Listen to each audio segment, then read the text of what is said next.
1,000 years, destroying sacred sites and manipulating communities in order to benefit mining and wherever that money goes, who knows. But so they have this subsidiary company called Resolution Copper, which they are the company that is allowed to get the land transfer from the National Forest Service, because Oak Flat is a campground on National Forest land, therefore it's on federal property. So it's a very small campground surrounded by private property due to the mine, as well as other different type of private properties around. But the mining now has pretty much bought everything around the mine, and now what's left is just the campground. It's been over 18 years that this resistance has began with the chairman Winkler Nosey, the San Carlos chairman, councilman, and so he's been taking on this fight, him and his family, spearheading this to protect their sacred site because it is off reservation. Therefore, our access to sacred sites is under threat for all indigenous people to access sacred sites that is not in their territories or recognized by the federal government. So this is a very big fight for everybody who is spiritual and everybody who wishes to have access in the future to their sacred sites. Oak Flat right now is in the final EIS process. They have What's the process? EIS, environmental impact statement. Yeah. So through these couple years, they've been doing the rough draft, getting everything, but now they're in this final process of it, which is tribal consultation. And right now, they are fast pacing the track because they don't want the truth to come out that it is a sacred site. The tribe as a whole and other tribes surrounding in Arizona and other tribes outside Arizona identified as a sacred site. I believe under President Roosevelt, he wrote that it is protected. So they have within the government, they know that it's registered as a historical site. So they named off all the tribes. This company has its own, its own way of tribal consultation. So they hired a bunch of natives that are really part of San Carlos, and some of them are half different. Majority of them are not from San Carlos, and so they're speaking for the Apache people and telling them that this is not sacred. They're telling the CEOs of Resolution Copper and Rio Tinto that this is not a sacred site, only to select few. So this is what they're regurgitating to these big heads. Right now, we just recently, this past week, we went to the 9th District Court of Appeals in San Francisco, and it was a 40-minute court session. And what ultimately was said is the federal government doesn't care about our spiritual way of life. It cares about the physical effects on the land, on the biosphere, the natural systems there, from the water to the animals to the air and to the minerals. So they see the physical effects, but they will not understand or will never really want to comprehend the spiritual effects that's going to happen and the spiritual ties to this land. So that's what they said in court. They made that very clear that this is not Apache land, this is federal government land. But our lawyer did a very good job, and he said, well, there was no land transfer, there was no treaty, there was no written document giving the federal government the land or the state of Arizona the land. It's all still in argument, I guess, within the courts to have figure it out. The United States Attorney, this is what she was saying. It's not Apache land. It's only select few. And even crazier enough, they were saying, these judges were saying, well, if you're doing all this stuff, can the Apaches just pray somewhere else? There's more water around. There's other places they can go pray, right? And which the attorney replied, yes, they can. As far as access to this land, it's still open for us, public and people who pray. They go there, we pray. I just left there today. More crazy news that I'll share in a bit. So we left the Court of Appeals right now. It was only 40 minutes. 40 minutes to talk about 500 years of oppression. So that's what they left us with. Our lawyer did a really good job emphasizing the spiritual connection, the spiritual importance, the spiritual significance, not just to the Apaches, but the migration routes that tied to Mexico, to the ocean, to Chaco Canyon, to even up north. There's so many historical truths far beyond the American government that they don't really want to tie that into their law yet. So they're really, the federal government, because it was the land transfer was given a right of way through a midnight rider during the Obama administration, during Christmas time. So no one was really in Congress to really read that big old report. So they just, and this National Defense Authorization Act is an automatic pass bill within Congress. John McCain slipped it in there to say, well, this copper, and the arguments for what copper, the uses of copper, the importance of copper. So not only to the military-industrial complex, but to the technological advancements that's going to so-called get us out of this dirty economy, green energy. So there's been a lot of manipulation behind why that's in there, why it's shifting in there, and why this land transfer must go on to benefit the American economy and strengthen the Southwest resources here for the state of Arizona. So John McCain, he passed on. We were on his tail. Everywhere he went, we went. Everywhere, conference, birthdays, wherever we go, speeches at ASU, New Mexico, wherever we went, we would try to go there and disrupt his conference. We even had to go to a hidden secret meeting with the Navajo Nation that they were doing and hiding behind our co-talker day. They were having a secret meeting right after that. So we went over there, we chased him off the res. He flew off in his private jet. Some history of how we engaged with our adversaries at a really face-to-face level. Now that he's passed, we got other senators here. There was recently a reconciliation bill that ties Chaco Canyon, Mauna Kea, Oak Flat, and other sacred sites that are under threat due to mining, pipelines, or even just water usage. That was just recently pulled.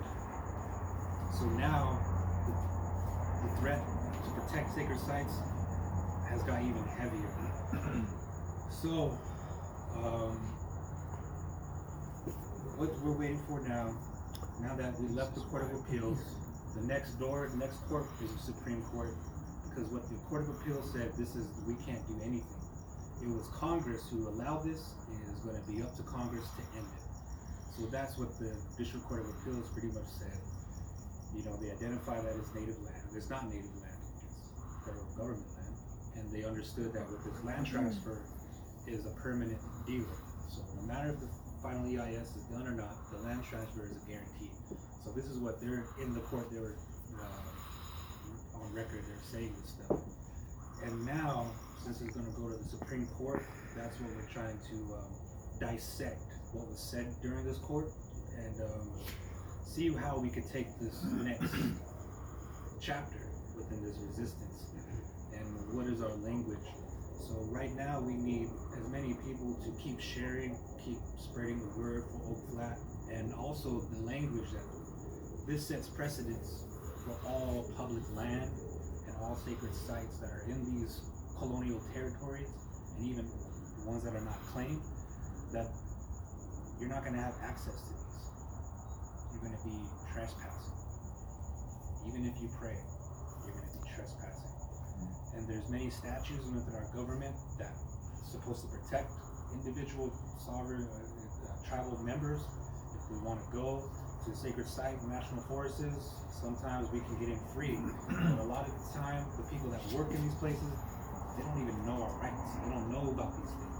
So we have to always constantly educate these people that are on the national forest, campground, posts that allow people in, and so the government don't really care, don't really want to teach their people about our rights.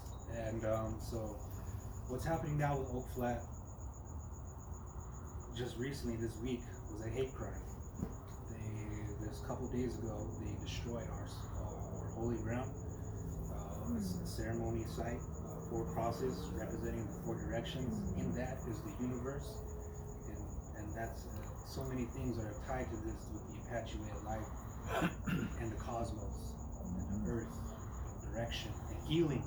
Why this holy ground even came about is from this world of how the medicine people said that holy ground that's up there at Oak Flat came to a dream to heal the people, all people. So that's why that holy ground is up there. And they destroyed it. They pulled the crosses out and they chopped one up. We have a staff that came from the TO, the Autumn. They brought up a staff when their council passed a resolution supporting the protection of Oak Flat, and that was wrapped around the staff. Threw it on the ground. And yeah, so that's the hate crime that just recently happened within this week, right? Who were the ones that did that? They have no time to really assess the situation of who did it. We just know that it's been done, and it's definitely going to fall under federal jurisdiction, because now this is the whole play of how this hate crime can either go with us or go against us. The federal government messed up, right? Like I said earlier, Congress allowed this to go through, an illegal land transfer. Now it's up to them to say we messed up and to correct it. They don't want to do that. They don't want to do that. They don't want to say we messed up. They're going to say mistake. So now this hate crime, this is the whole craziness right now. It took a long time for these sheriffs to understand what jurisdiction is. They say, well, this is what the federal government needs from the public is to push that protect. What happened at Oak Flat this week is a hate crime. So if you guys could go to Protect Oak Flat or share the cross, there's a picture of one cross that was chopped. Share that photo, say it's a hate crime, because we need public voices on that. Because the state, this mine is huge. It's going to be $60 billion, produce $60 billion, $1 billion every year for 60 years. That's the life of the mine.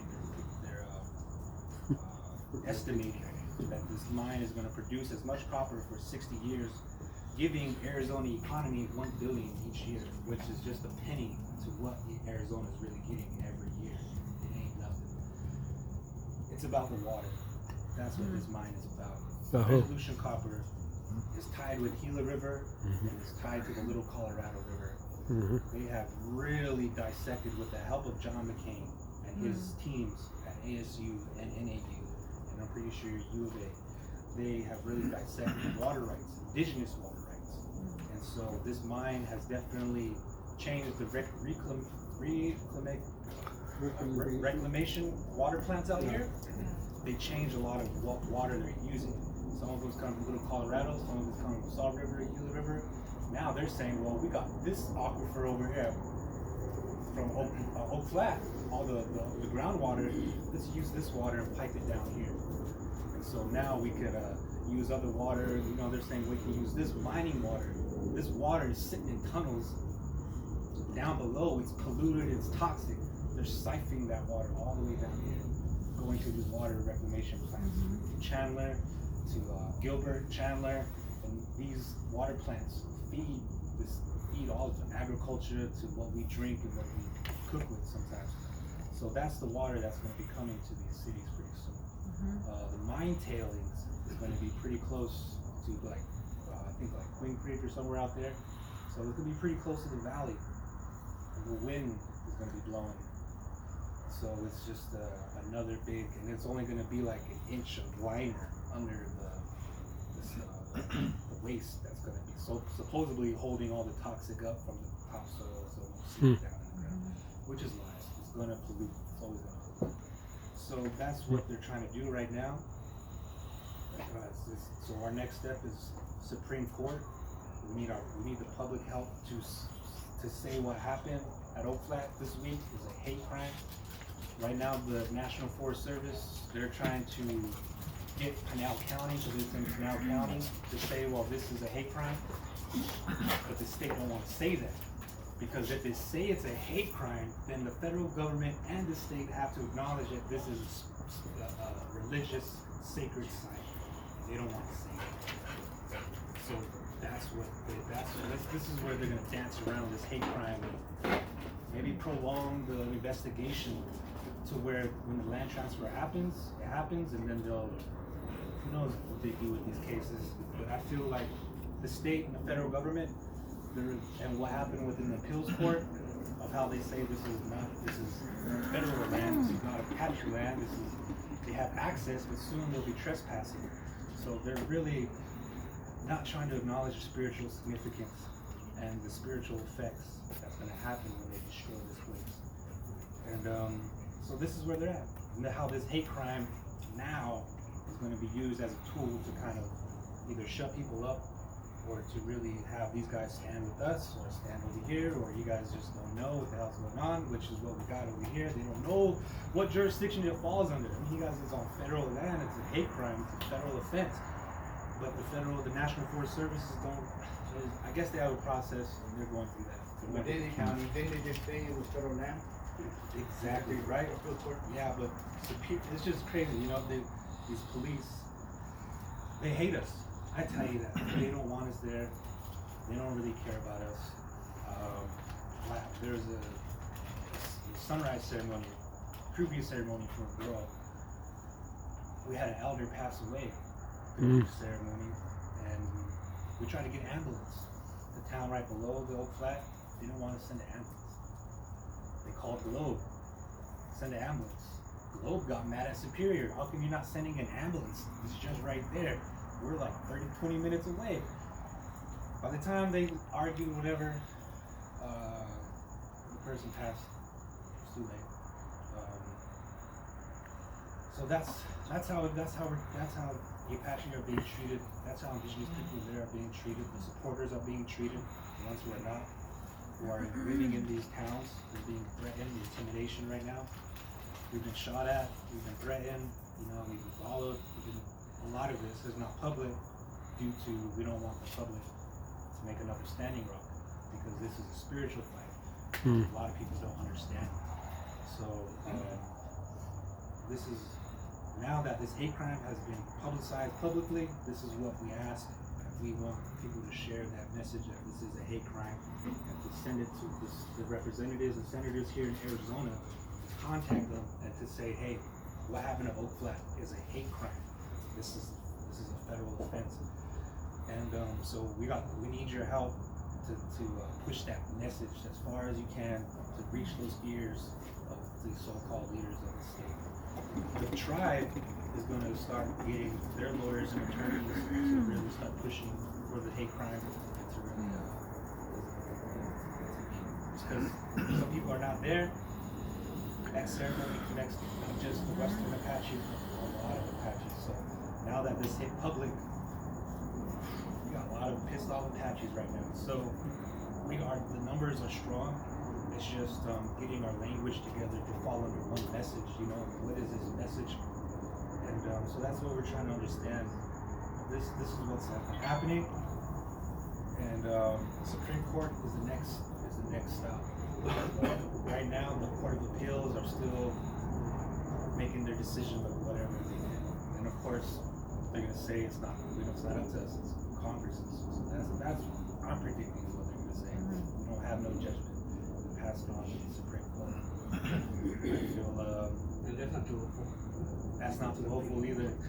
But that's why that's why this reconciliation bill was big, because it was united legislation of many different people, different states, different tribal nations, territories pushing a united reconciliation bill to help mediate the process of what's happening to all the sacred sites. But it got pulled. So we're back around zero again. So that's where it's at. Check out Oak Flat or go to Apache-stronghold.com. That's where you get all the information first. Or follow them on Facebook or on Instagram at Protect Oak Flat Apache Stronghold. And that's what I like to share right now. Thank you. I want to make one comment about that. With all the spiritual things and what they do out there, which is, they've been well, even if not that, if people don't, the Arizona public citizens don't understand, which they usually don't understand, spirituality and connections to nature, ceremonial way of life. But that amount of water that they're gonna use, there's a large number, I don't remember this, but it's gonna, Arizona's already in a drought kind of situation with it. All these houses that are going up all over, and the water is, the people are gonna be without water. They're using a lot of water, and then they're polluting the water that's gonna come back into this. And it's not gonna just affect the ceremonies up there, it's gonna affect all the children of everybody that lives in the valley here, because all the waterways are gonna be polluted. And we're gonna have good water that's clean coming out of your tap anymore. So, if, a lot of non-Indians don't understand a lot of what he just said right now. But we're gonna need the non-Indians to understand, at least if you don't understand that, at least understand that you're gonna kill yourself because of not having access to good water, and how it's gonna affect the whole valley here, like he said, the wind and the rest of that stuff. But just if you understand water a little bit, you're gonna kill yourself by putting that mind in it. And your generations here of all the non-natives that live in the valley, it's gonna be a place that nobody's gonna be able to live. Yeah, I just thought to add on to what you're saying. Thanks for the information. You did it's okay, great. we'll go ahead. Well, maybe have some questions, Yeah. but then we'll go May I- on with what's the thing. May I just ask a question? I won't take too long. I had the chairman on my radio show one time, and then we did a week-long Sacred Sites conference, and he came on for 2 hours, and he did a great job. That's the best I've heard. Me too. I've been about 10 years. I know Winston a little bit. So. Yeah, so if you're willing, I would love to interview you on the radio show and let you speak to everybody about that. It's up to you. I mean, we have a big Facebook and virtual media presence. Well, I would have to get the okay with the strong one. Yeah, of course. And yeah, I'll give you my information. You can just let me know. Is it okay to put any of this on? Okay. Good.